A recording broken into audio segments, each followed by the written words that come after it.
En esta segunda parte del programa, aquí en Política y Poder por la señal de BSTV, vamos a conversar con el general en situación de retiro, ex jefe además de la Dirección Nacional de Inteligencia, Wilson Barrantes, a quien lo tenemos en los estudios de nuestro canal.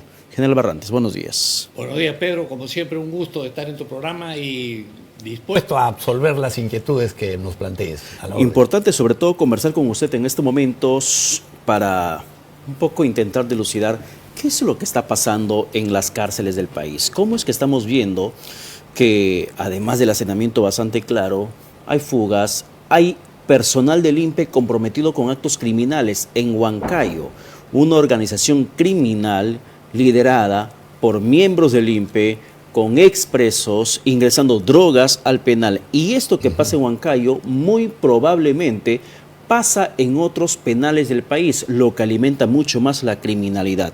¿Qué falla en el tema de inteligencia general? Bueno, el principal problema que tenemos todas las instituciones de seguridad del Estado es la corrupción.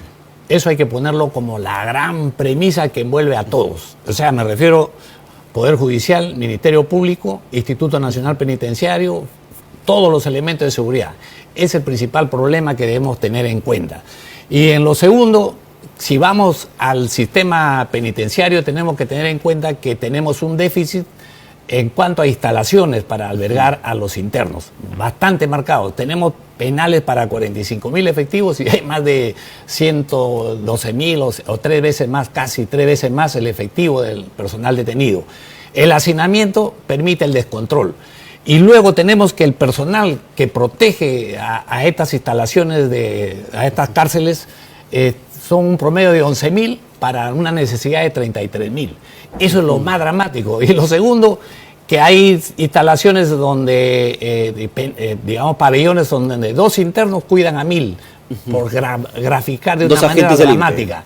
Ya, esto es imposible, pues, que esto pueda estar, digamos, darnos algún resultado tangible para decir que el personal que ingresa a un establecimiento penitenciario sale rehabilitado. Eso es lo dramático. Claro, perdón, general Barrantes, yo conversaba con un dirigente del INPE y justamente me mencionaba ello, que no hay suficiente personal y lo que es peor, hay un agente cuidando, por ejemplo, un agente INPE cuidando a 400 presos. ¿Qué cuidado vas a hacer con eso? Claro, es imposible. Y peor aún, los sistemas de vigilancia electrónica que se disponen, digamos que no existen. Ahora, lo cierto es que si los personal de detenidos sentenciados no se escapa es porque no quieren. Porque en realidad acá tienen asegurado por lo menos un alojamiento, tienen una comida de pésima calidad por lo menos, pero que estar afuera es peor. Y además, estando adentro, no son perseguidos como son perseguidos afuera y siguen operando en el mundo de la criminalidad. Siguen extorsionando, hasta siguen matando por encargo. Claro, porque el sistema electrónico que tienen no, digamos, restringen las comunicaciones. Y peor aún, hay establecimientos donde han utilizado el sistema satelital, por ejemplo, con el caso de Chayapalca. En realidad es un problema que tenemos acá porque la madre de todos los problemas es la corrupción. Corrupción en todos los niveles porque en realidad eso es lo que nos está destrozando. Y si hay que hacer algo, tenemos el 2026 que hay que exigirle a los candidatos que nos den propuestas que tengan que corregir justo este dramático problema, ¿no? Leía lo que dijo en la víspera el congresista Jorge Montoya de la bancada de Honor y Democracia, ex integrante de Renovación Popular, mencionar que en el tema de la fuga de los internos, tanto de San Juan del Lurigancho como los 6 internos de Maranguita, donde hay 3 mayores de edad y hay 3 menores, que esto corresponde, él dijo, cuidado, que eso puede ser una táctica para desestabilizar el gobierno, porque está de por medio el Foro de Sao Paulo. Usted es hombre de inteligencia. ¿Usted cree en esa versión del congresista Montoya, que justificó así que no va a firmar por la censura contra el ministro de Justicia, Eduardo Arana, de que el Foro de Sao Paulo está detrás de la fuga de los penales para que desestabilicen al gobierno de la presidenta Boluarte? Mire, y quiero agregar algo más. El congresista Cueto habló de que 2.000 hombres de Afganistán habían entrado por Madre de Dios. Disculpe usted, tales estupideces no son creíbles. El Foro de Sao Paulo, la delincuencia no es un aspecto ideológico, no tiene nada que ver. La delincuencia es un aspecto económico. que tiene que ver con la generación de economías y generación de extorsiones, generación de secuestros que generan economía, no tiene nada que ver el aspecto ideológico. Si no, preguntémosles a todas estas mafias cuando agarran a un delincuente del Tren de Aragua o cualquiera, si ellos están haciéndole favor al Tren de Aragua, saben de ideología, no tienen idea. Por eso que escucharlo, yo no sé si el congresista Montoya ha dejado de comer alfalfa porque el selenio, eso ayuda a mejorar su nivel de entendimiento. Yo lo censuro drásticamente y considero de que decir eso es confundir a la población. Señores, acá hay un nivel de corrupción, hay un nivel de escasez de leyes que ellos deben producir. Por ejemplo, mire, ¿qué pasaría si nosotros decimos todos los delincuentes extorsionadores que caen hay que quitarle todas las propiedades a sus padres, a sus hermanos, a sus hijos? Responsabilidad familiar en la delincuencia no existe. Tenemos 13 visitas al mes que le hacen a los delincuentes de las 8 o 9 de la mañana hasta las 4 de la tarde. Entonces aquí están en un picnic.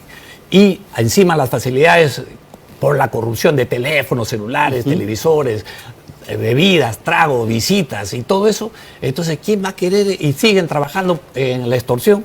Oiga, y estamos diciéndole que el Foro de Sao Paulo tiene que ver, o vamos a decir entonces, en contraparte al Foro de Sao Paulo tenemos el consenso de Washington. El consenso de Washington también está vinculado al narcotráfico. No, pues, no podemos decir eso. Acá los problemas de inseguridad, sus amenazas como son el narcotráfico, como son la inseguridad, devienen justamente de la corrupción que se ha generado al interior del país. Ese es el problema que tenemos que tener en cuenta y no engañar a la población. Y al interior de un país como Ecuador, por ejemplo, se ha generado mucha incertidumbre y hasta bastante preocupación respecto a la forma como el mundo criminal organizado podría tomar control de la conducción electoral en ese país. Y desde Ecuador nos vienen advirtiendo que lo que ha pasado en Ecuador podría pasar también en el Perú en las próximas elecciones. ¿Usted tiene alguna información sobre esto? Yo sí quiero decirle algo, ¿no? En la primera vuelta había una diferencia de cerca de 14.000 votos. La segunda vuelta me parece imposible de que haya ganado, por ejemplo, Noboa, la reelección. ¿Por qué me parece imposible? Porque él, antes de la acción de la segunda vuelta, contrató a BlackRock, una empresa transnacional que está vinculada a mercenarios, para vigilar estos sistemas de seguridad electoral. Entonces, cuando de repente gana por más de 1 millón de votos, yo me pongo a pensar, oiga, si este señor está alineado con la visión norteamericana y quiere que gane, a mí no me interesa que haya perdido la otra presidente, sino a mí me interesa que no hay seguridad electoral. Y eso es lo que me hubiera gustado conversar con el doctor Ramírez, me parece que has entrevistado, porque este es un tema que tenemos que extrapolarlo al Perú, porque si nosotros ahora dejamos que esto continúe en ese marasmo en donde hay definición con firmas falsas, firmas que no son tomadas, que dice que no, pero que sin embargo hay 22 partidos en el problema, oiga, aquí nos están advirtiendo algo grave, ¿eh? Y que hayan habido 44 o 43 partidos que van a disputar un proceso electoral. No somos Alemania. Alemania ha habido más de 40 partidos. Sin embargo, 4 nomás han definido las elecciones. Pero acá estamos con la corrupción encima. Sí, veo tu preocupación, pero yo lo oriento por el lado de que ha habido fraude. Para mí ha habido fraude en Ecuador, producto del alquiler de transnacionales mercenarias para que cuiden el sistema electoral. Y esa es mi preocupación por ahí, ¿no? Y además hay una preocupación de que cada vez más el mundo de la criminalidad organizada va acaparando los escenarios electorales políticos, financiando campañas electorales, minería ilegal, narcotráfico, trata de personas y todo lo que podría servir una fuente de ingreso económico para un partido político. Y si vemos actividades criminales en el país, un caso recientemente emblemático, General Barrantes, eso es lo que está pasando en Patás con el secuestro de 13 trabajadores de esta minera. ¿Cómo es posible? A ver, explíqueme usted como hombre y ex jefe de la DINI, ¿cómo es posible que una zona en estado de emergencia, no le hablo de un distrito, no de una región, de una concesión, un espacio geográfico mucho más reducido, más pequeño, bajo mayor nivel de control, que constantemente existan atentados contra torres de alta tensión, se hayan dado también desapariciones, asesinatos, entre otras cosas más en los socavones mineros ilegales? ¿Por qué ocurre esto en Patás con el reciente caso de los secuestros de 13 trabajadores? Claro, lo que ocurre es que en esa zona de Patás, en casi todo ese sector de la cordillera, existe una alta cantidad de oro. Y lamentablemente el sistema con que se entregan las concesiones es un sistema que ya no se ajusta para este tiempo. Por ejemplo, hay personas que mantienen una concesión 5.000, 10.000 hectáreas, pagan sus 5.000 o 10.000 dólares, y ¿qué es lo que ocurre? Que son dueños de todo y ellos permiten que la minería llamada informal ingrese a trabajar y les pagan su dinero a ellos y se enriquecen. Entonces hay una intermediación corrupta peligrosa. O sea, aquí se necesita una reforma muy sólida en la entrega de digamos, concesiones mineras. ¿Qué es lo que ha pasado en Patás? En Patás hay una persona que tiene su concesión, pero toda la concesión no la ocupan ellos. Entonces, los delincuentes han ingresado. O sea, no hablemos de minería ilegal, porque hablar de minería ilegal es etiquetar a aquellos emprendedores que quieren hacer dinero con el trabajo en la tierra. Pero lo que han ingresado de la forma que han hecho, señor, eso tiene un nombre, son delincuentes. ¿Y no se podía detectar? Pero por supuesto que se puede detectar. ¿Por qué? Porque hay una disputa. La empresa de seguridad privada que le da control a estos señores. Segundo, el tema de la policía. Tercero, ha entrado un tercer actor que está ahí, que es la Fuerza Armada. Y un cuarto actor son estas mafias extranjeras que han ingresado y quieren controlar las tres cosas. Porque ahí el cartucho de dinamita tiene un valor muy alto. El tema del transporte de los vehículos también tiene un valor alto. Entonces es un desgobierno y donde hay intereses de la corrupción que envuelven a los cuatro actores. Entonces decir que esto es que no hace nada ninguno de los cuatro es porque siempre, y regresamos al comienzo, para que pueda intervenir la Fuerza Armada haciendo uso de sus armas de guerra, este marco jurídico de declaratoria de estado de emergencia no los ayuda para nada. Pero hay un decreto supremo que hace un par de semanas el gobierno sacó en la que le faculta al ejército hacer uso de la fuerza, uso de las armas, como lo hace en el Brain, por ejemplo. Incorporando dentro de esas facultades o zonas de operación de las Fuerzas Armadas la zona de minerías ilegales. Claro, pero ¿en qué marco? En el marco del estado de emergencia. Y eso no vale. Esa ley a los militares que hagan uso de sus armas los va a llevar presos. ¿Por qué? Porque antes se tiene que declarar la ley marco en el marco del derecho internacional humanitario, que es el conflicto armado interno. Si no declaras el conflicto armado interno, y lo ha hecho Noboa les ha dado el ejemplo a todos estos bandidos. A él ha puesto conflicto armado interno, ingrese a la Fuerza Armada, haga uso de sus armas de guerra solamente para tres cosas: detención, identificación y traslado. Pero no puede matar porque mata, ¿no? Pero aunque el gobierno pueda dar un marco legal, aunque el gobierno pueda decir vamos a tomar más acción en la zona de minerías ilegales, entonces vamos a hacer lo que hacemos en el Brain, con el Comando Conjunto de Operaciones, que existe policía, Fuerzas Armadas, pero lo que vemos en el Brain es una coladera también. Por eso en el Brain no hay ninguna solución, aunque el ejército intervenga, y muchas veces se encuentren saldos mortales de enfrentamiento entre huestes de, no sé si es Sendero Luminoso o narcotraficantes per se, pero contra las Fuerzas Armadas. Pero allí en el Brain vemos que las medidas que da el gobierno para contener el narcotráfico tampoco son efectivas. No, es que, como le vuelvo a repetir, la madre de todo es la corrupción y el marco jurídico. En el Brain hemos tenido ahora el rendimiento más alto, 6.000 kilos de hoja de coca por hectárea. Estamos hablando de 24.000 kilos por hectárea en 4 cosechas. Y cada uno de estas producciones te arroja un promedio de 10 a más kilos de clorhidrato de cocaína, que eso ha superado tremendamente. Entonces, nosotros vamos a mandar a combatir este tipo sin el marco jurídico. ¿Y eso qué permite? Es como que poner a 4 perros callejeros que me cuiden un plato de bistec. No van a cuidar nada, pues. Esa es la realidad. O sea, esto es... Se van a comer el bistec. Se van a comer el bistec. Eso es lo que está pasando, correcto. Eso es lo que está pasando. Y cuántas veces lo hemos advertido aquí y en otros medios, y la gente dice, este está loco. No, señor. Esta es la razón. Crimen organizado transnacional desbordado. ¿Por qué? Porque todo es... o te haces el ciego o recibes por abajo, pero lo cierto es que ahora somos el primer país exportador de clorhidrato de cocaína del mundo. Y eso no es gratuito. Y después me dicen, no, que la policía, que el Ministerio Público, que el Poder Judicial, todo lo que quieran. Mientras no trabajemos con realidad, enfrentemos las amenazas. Le digo, yo estaba en la DIN y las amenazas, el COVID-19, imagínense el COVID-19 del 2023, por favor, ¿de qué estamos hablando? Entonces, eso es hacerse los locos. Y yo lo digo acá con vergüenza, porque había un director de inteligencia del ejército cuando le dije, oiga, pero cambie usted su amenaza. No lo podemos cambiar porque el plan se trabaja con un año de anterior para el año siguiente. O sea, ya no, porque estaba diciembre, 11 de diciembre, no podía cambiar para el 2023. O sea, ¿qué? ¿Nos van a agarrar de tontos? No, no. Entonces, aquí el mayor temor que tiene la seguridad es que sinceremos las mismas y le enfrentemos con manera directa, pero real, no como está pasando ahora. Ahora como le digo, es una suerte de lo que siempre hemos dicho, el gatopardismo. Tú haces como que te corres, yo hago como que te persigo, nadie, digamos, nos tocamos. Es una simulación. Simulación. Eso es el gatopardismo. El Perú, desde la época de la independencia hasta la fecha, hemos vivido en el marco del gatopardismo. Y hago público la presentación del próximo libro en 15 días que se llama El gatopardismo en el Perú.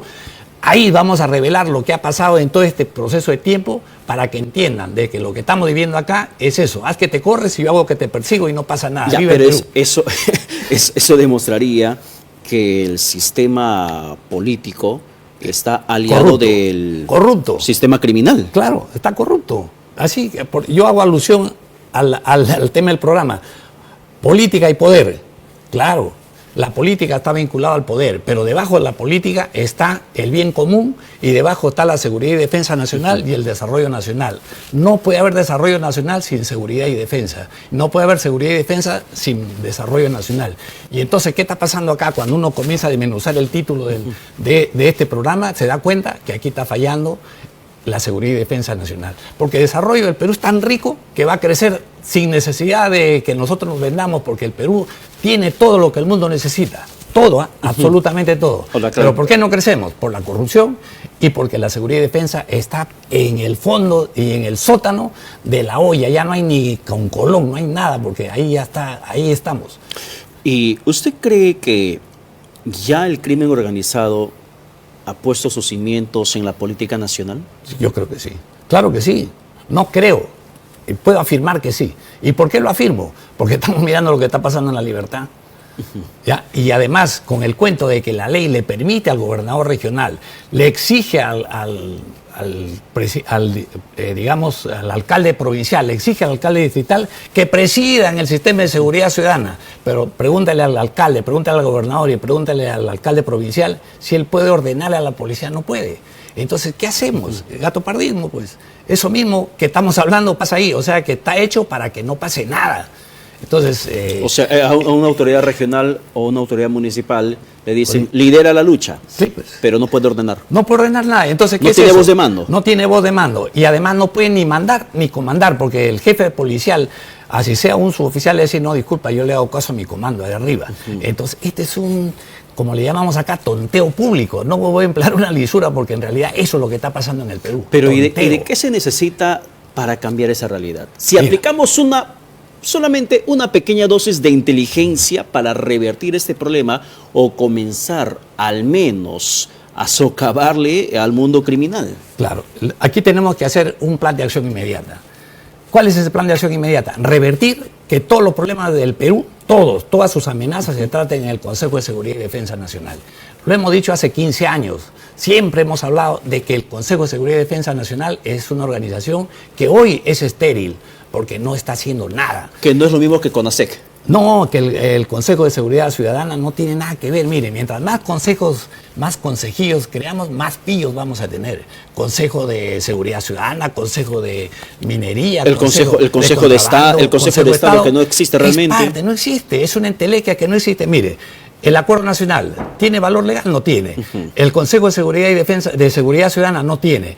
El Consejo de Estado no tiene. Entonces, sin embargo, convocan, toman su té y hablan de todo, pero nada es vinculante. En cambio, el Consejo de Seguridad y Defensa Nacional sí es vinculante, porque ahí están los actores obligados, porque el Consejo hay un acta que firman y ellos están comprometidos a cambiar, pero acá nada de eso ocurre. Y lo que es más, la ley dice que debe estar el Director Nacional de Inteligencia. Yo le pongo el ejemplo que el 2022, cuando era director, no me convocan al Consejo y ordenaron todo este desmadre, cuando se había dicho que este es un problema simple y sencillamente de protesta política, que no tenía nada que ver con violencia.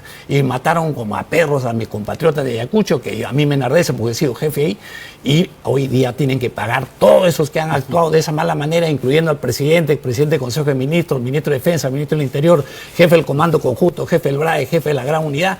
Todos tienen que irse presos y yo estoy como testigo. Entonces le digo que así tenemos que corregir con dolor, con sangre, porque esto no puede continuar de esa manera, ¿no? Y dentro de lo que estamos pasando en estos momentos en el país, lamentablemente vemos cómo es que las decisiones políticas que toma el gobierno no van de la mano con la necesidad que tenemos todos para que se pueda recuperar la seguridad, la tranquilidad. No. El mundo de la criminalidad ha desbordado, está bastante claro. Y es tan difícil para el Estado poder filtrar correctamente a los malos agentes, por ejemplo, policías, que son parte del mundo criminal. Por ejemplo, personal del INPE, que siguen alimentando la criminalidad sin una coladera en las puertas, facilitando celulares, cables, antenas de internet, entre otras cosas, permitiendo el ingreso de esos artefactos para que esos criminales sigan operando. ¿Es tan difícil hacer contrainteligencia dentro del mismo sistema de inteligencia? ¿Qué falta para que se lo haga? Están obligados a hacerlo, pero no lo hacen porque no hay decisión y voluntad política. ¿Pero de quién no corresponde eso? Del presidente de la República, que esto tiene que verlo en el Consejo de Seguridad y Defensa Nacional, que lo preside él mismo. El mismo presidente y el director de la DINI, no vagos que están poniendo ahí. Francamente, a mí me da mucha pena, ponen a gente que no ha seguido, pero ni siquiera el libro Coquito de la seguridad.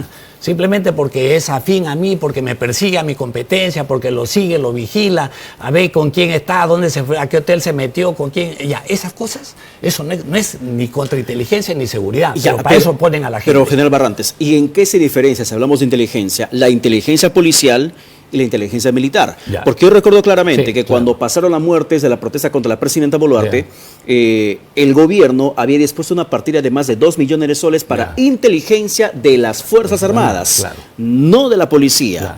Y uno se preguntaba, ¿y para qué están dando presupuesto para inteligencia militar? ¿Qué es lo que exactamente las Fuerzas Armadas harían con ese presupuesto y sobre la base de qué estarían investigando? Ya. ¿En qué se diferencia Mire, una y otra? Hoy en día ya no existe inteligencia militar ni inteligencia policial. El sistema de inteligencia tiene inteligencia de alta política, alta estrategia, e inteligencia estratégica operativa que refiere al comando conjunto y todos los que están dentro de ellos, que debería estar la policía ahí, pero que no está. Y luego viene la inteligencia de los operativa. Ya, ese dinero ha ido para cubrir eso. Lo que pasa que acá todo el mundo estaba acostumbrado a trabajar por la libre. Y hemos tenido la Dirección contra el Terrorismo, nunca ha estado metida en el sistema de inteligencia, hasta hoy en día no está metida. ¿Pero se necesita qué? No, pero no se necesita. Se necesita que sí, la Dirección de Investigación Criminal Nacional, la Dirección Nacional de Investigación Criminal reciba sus recursos. ¿Por qué? Porque él tiene a la DIRINCRI, tiene a la Dirección de Migraciones, a la Dirección de todas las amenazas. Ya, los tiene ahí y ellos deben trabajar y él debe alimentarlo. Nada más. O sea, no debe haber una organización que esté por la libre. Mire, si Trump o Trump nos ha dado un ejemplo, ha desactivado a la CIA con 76 mil millones de dólares, que se iba a los gastos reservados. Igualito pasa en el Perú, y lo digo yo porque yo lo denuncié. Entonces, que imagínense, si para nosotros 24 millones es una cosita pequeña, en el país al año 60 millones, imagínese usted qué interesante es no hacer nada. ¿Y se ha hecho un festín o se hacen festines con dinero que se entrega para la inteligencia? Así es, claro, se hace un festín. Alias Montaña, ¿era Vladimir Cerrón? Mire, yo de ese tema no puedo hablar todavía porque lamentablemente estoy cubierto por la ley del decreto legislativo 1141. Pero muchas personas, congresistas y autoridades políticas y otros han recibido dinero. Y es un dinero público que no es fiscalizado. Suyo y mío, no fiscalizado, porque realmente debería ser fiscalizado por la Contraloría. Cuando yo le pedí que vaya, nunca fue. O sea, bien raro, ¿no? Y también debe ser fiscalizado por la Comisión de Inteligencia, que nunca fue. Y debe ser denunciado a 2 fiscales ad hoc y 2 jueces ad hoc. O sea, el chuponeo y toda esa cuestión no es así. Todo lo debe salir por la Dirección Nacional de Inteligencia, por la DINI. No es que la policía hace su chuponeo, el GI municipal del Porqui hace su propia inteligencia. Eso no existe. O sea, aquí somos un país donde no hay orden. Y aquí lo primero que tenemos que hacer es ordenarnos.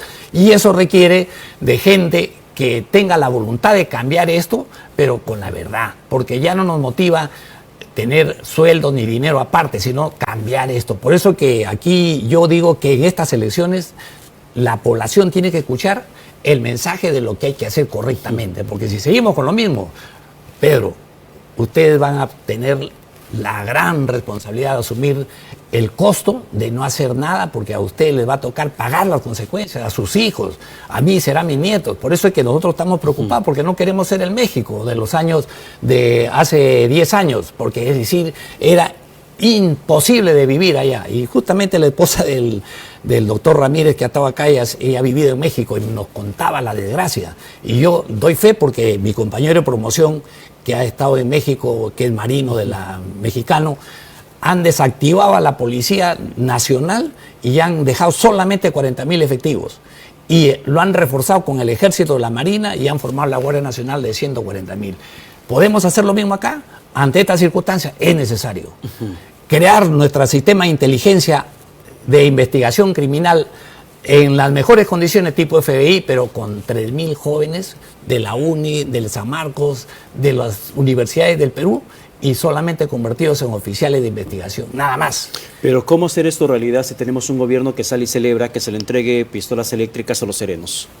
Es que ¿sabe qué pasa? Esas medidas paliativas que fueron utilizadas en un momento de, digamos, de crisis, pero que no había el problema que hay ahora, era efectivo. Hoy día no necesitamos, digamos, pistola eléctrica, será pues dentro del interior de un penal, pero acá necesitamos armas que maten, armas que combatan la criminalidad. Pero para actuar de esa forma necesitas cambiar el marco legal. Claro, y los serenazgos no tienen marco legal. Por eso hemos dicho que se convoque a 30,000 reservistas también, esos reservistas del ejército, que combatan y estén en el control de todas las áreas críticas de Lima con su Policía Nacional, y a partir de ese momento, los que, después de medio año, los que deseen ingresar a la policía, que vayan al sistema de vigilancia de fronteras, que están pues en una coladera, y la policía regrese para formar parte de la investigación. En torno al marco legal, yo escuché al alcalde de Magdalena, Francis Allison, mencionar justamente cuando se promulgó esa norma de la pistola eléctrica para los serenos. Allison lo que sostiene es lo siguiente: que se incorpore mediante marco legal al licenciado de las Fuerzas Armadas a las unidades de serenazgo, para que además, previa capacitación y bajo el marco legal, puedan portar armas de fuego y combatir directamente contra los criminales. Y esos señores pasen después a la Policía Nacional, porque no existe marco legal pues, del serenazgo. El serenazgo no está facultado por ley, pero si lo cambiaran y le dicen que a partir de la fecha debe haber una policía local, y dejamos a la Policía Nacional afuera y lo convertimos en que el alcalde tenga mando y comando para que sea responsable, pues. Porque si no, ¿de qué va a ser, de qué responsabilidad estamos hablando del alcalde si no puede ordenarle a un policía que mejore los niveles de seguridad de su distrito? General Barrantes, para terminar, brevemente, por favor, de esto que estamos hablando, no se habla en el gobierno, no se habla en el poder, no se habla en Palacio, no se habla en Consejo de Ministros, no se habla en el Congreso, no se habla en la Comisión Consejo Nacional de Defensa. Mire, si nosotros hemos visto que en el Consejo de Seguridad y Defensa Nacional hicieron tabla rasa de la ley y no convocaron a mi persona, esta señora que es presidente ahora, no nos convocaron. ¿Por qué? Porque ellos querían simplemente tener resultados mediáticos de matar gente para decir que el terrorismo estaba y no hay ninguno de los muertos que era terrorista, ¿no? Entonces hay intereses políticos muy bajos. Y esos intereses políticos bajos los va a llevar a la cárcel. No me cabe la menor duda que los que he mencionado se van a ir a la cárcel, ¿no? Con toda seguridad le digo, pero deberían hablarse ahí. Para eso es justamente el Consejo de Seguridad y Defensa Nacional, donde todo el mundo debe hablar. Y debe hablar con la verdad, debe hablar con los requerimientos, porque se habla de... Todo el mundo ha hecho planes, pero esos planes son del año 2000. Y muchas veces los planes son planes sin presupuesto y termina siendo letra muerta. Y líricos, son letra muerta, y además, ¿sabe qué pasa? Que nosotros no podemos gastar tanta cantidad de dinero cuando en realidad, ya le he dicho, la policía se le subió el sueldo, se le duplicó el sueldo. Igual seguimos de corruptos, y le hablo de la Fuerza Armada también. De nada sirve subir el sueldo cuando no haga una reforma moral dentro de las instituciones. Eso hay que hacerlo lo antes posible, ¿no? General Barrantes, muchas gracias por estar con nosotros. Gracias, Pedro, y como siempre un placer estar con tu público, y además gustoso de contribuir en aclarar estos temas de la seguridad y defensa nacional. Y siempre interesante poder conversar con usted. Gracias, Pedro. Muchísimas gracias. Ha sido el general en retiro Wilson Barrantes, ex jefe de la DINI, conversando con nosotros. Vamos a la